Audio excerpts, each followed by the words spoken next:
ebe anyị nọ bụ nke Nnamdi Ọya Nnamdi Nebo bụ nnukwu mmadụ n'ama Okwe odogwu nwoke ya anyị nọ nke ya ego na-eje ije wanụ wele nnukwu ụlọ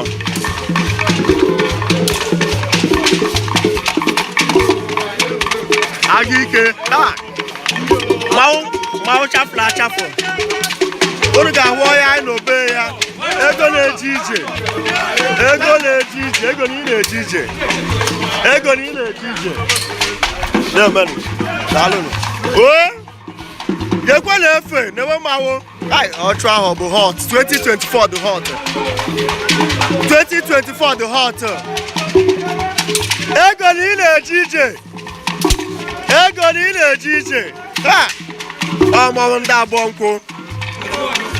ụmụọdụ oke ụmụọdụ yes ọmọrụ ndị ụmụọdụ nwanyị ama Okwe nwanyị gekwe na-efe gbanakwa fụkwa n'ihu mma fụkwa n'ihu mma fụkwa n'ihu mma fụkwa n'ihu mma fụkwa n'ihu mma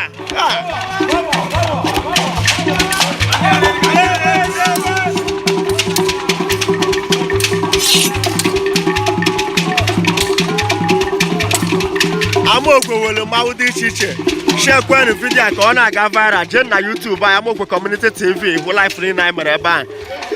klik Ama Okwe Community TV klik subscribe jee na ọchụ ahụ ụwa ga-ụka ochie ha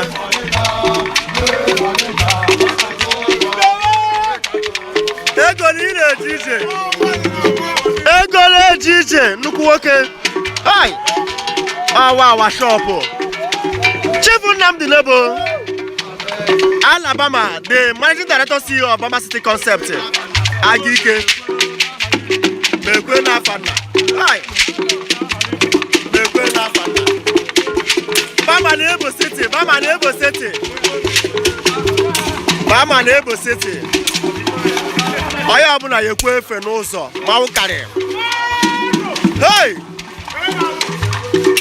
ọ gịnị ka a na-ekwu ihe a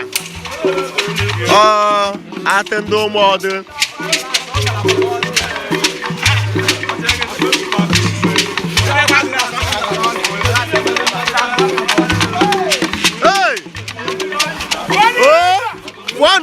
fụọ n'ụzọ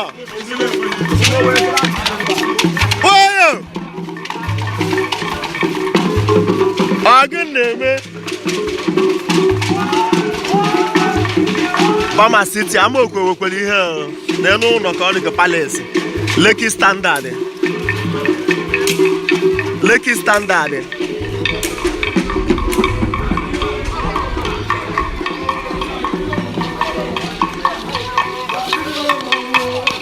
na-ewega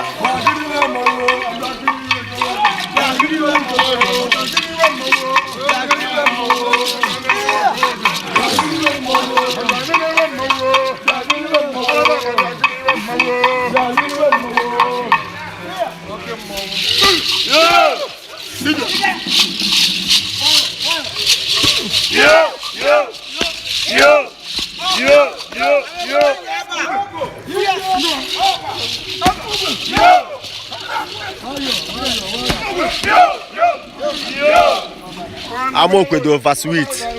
Ọ bụrụ na ị nataghị ime something.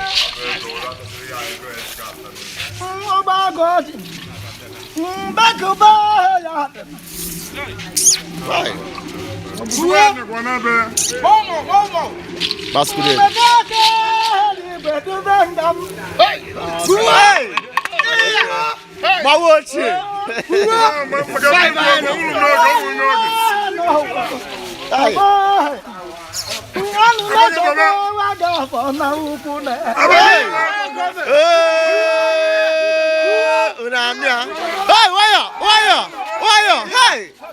Santa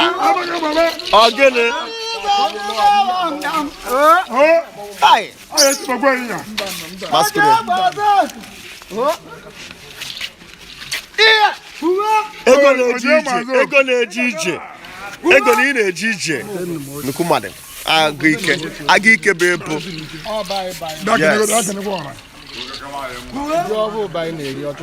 yes ego na-eji ije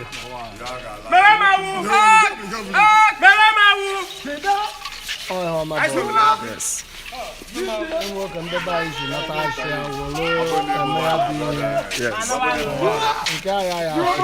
confirm anyị na-ekene ka isi akwado ọchịchị ahụ ndị na-agwakarị ndị be anyị n'ebe dị iche iche ndị na-agwa ndị amaokwe n'ebe dị iche ndị na-esonyela anyị na Amaokwe TV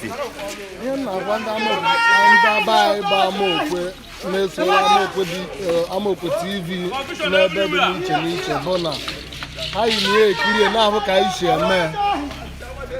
ọgbaghara adịghị ọpis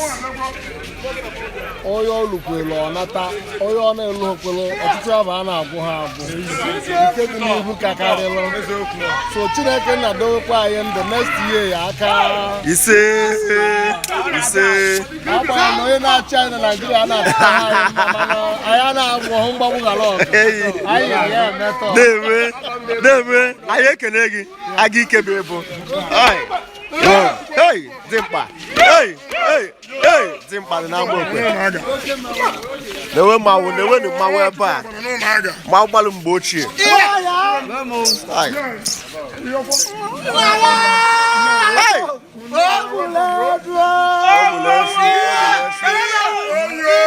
Ogbulesu mmanwụ na iwe rekọdụ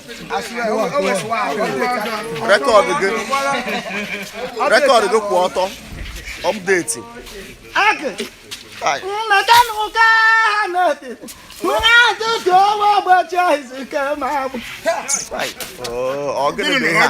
kedu ihe mere ha ji kewe gị agbụ ike agwụ m akọkarị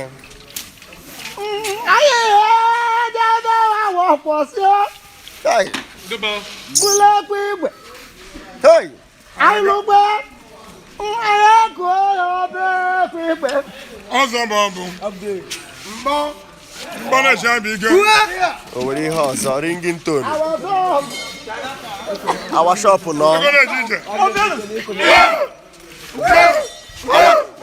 awa shop nọ n'ọba ya na-eyi ebe a